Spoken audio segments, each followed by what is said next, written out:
Shalom saudara-saudari yang terkasih di dalam Tuhan. Bersyukur pada hari ini kita masih diberi kesempatan untuk mendengarkan firman Tuhan melalui renungan suling.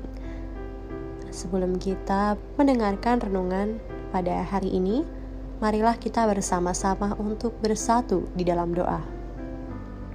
Bapa kami yang bertahta di dalam kerajaan surga, terima kasih Tuhan atas setiap berkat, atas setiap kasih karunia yang sudah Tuhan berikan, yang sudah Tuhan limpahkan kepada setiap kami. Kami bersyukur Tuhan, kami masih bisa mendengarkan firman-Mu melalui renungan suling pada hari ini. Kiranya apa yang kami dengarkan dapat menjadi rema, dapat menjadi berkat untuk kehidupan kami, serta orang-orang di sekitar kami.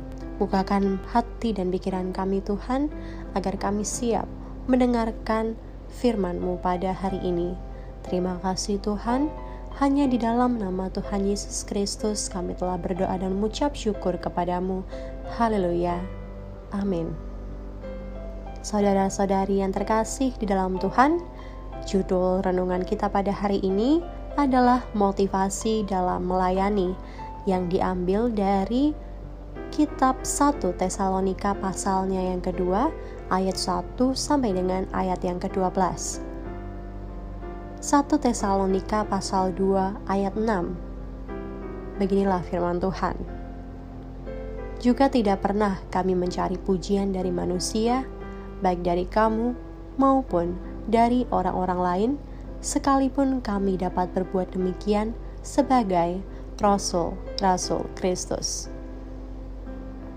Saudara-saudari yang terkasih di dalam Tuhan, kata pelayanan atau melayani pastilah sudah tidak asing di telinga setiap orang Kristen.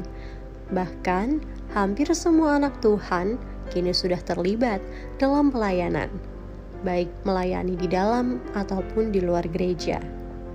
Pertanyaannya, apa yang menjadi motivasi kita sehingga kita rela berjerih lelah untuk melayani pekerjaan Tuhan?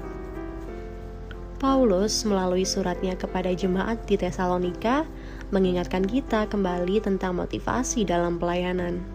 Jangan sampai ketika kita melayani ada ambisi pribadi atau tendensi mencari pujian, hormat, popularitas, keuntungan untuk diri sendiri.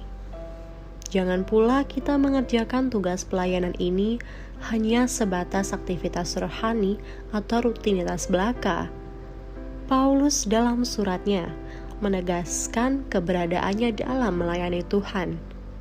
Paulus menekankan kembali perihal motivasinya dalam melayani adalah karena Allah telah menganggapnya layak untuk melayani.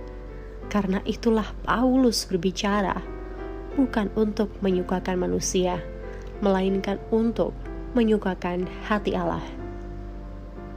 Hal itu dibuktikan oleh Paulus dengan tidak bermulut manis, tidak mencari keuntungan pribadi, tidak mempunyai maksud yang tidak murni, dan tidak ada tipu daya dalam pelayanannya.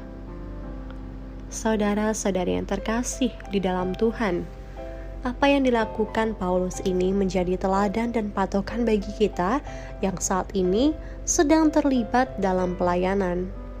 Mari kita terus berhati-hati dengan motivasi kita dalam pelayanan.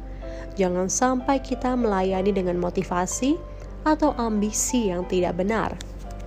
Jangan sampai kita melayani Tuhan hanya karena sungkan dengan Bapak Gembala atau hanya untuk menyenangkan manusia, sehingga kita selalu bermulut manis atau berkata yang muluk-muluk. Biarlah ketika kita dipercaya Tuhan untuk dapat melayaninya dalam anugerah, kita boleh memberikan segala pujian, hormat, dan kemuliaan hanya bagi Tuhan saja. Tuhan memanggil kita untuk melayaninya dalam kebenaran yang menyelamatkan, bukan untuk mencari pujian atau keuntungan. Amin. Saudara-saudari yang terkasih di dalam Tuhan, pokok doa kita pada hari ini, marilah kita bersama-sama berdoa untuk kesejahteraan jemaat. Jemaat yang sakit Tuhan sembuhkan, jemaat yang sedang dalam pergumulan, jemaat yang undur, dan masa depan anak-anak. Demikian renungan suling kita pada hari ini, kiranya menjadi berkat, kiranya menjadi rema bagi kehidupan kita semua. Tuhan Yesus memberkati.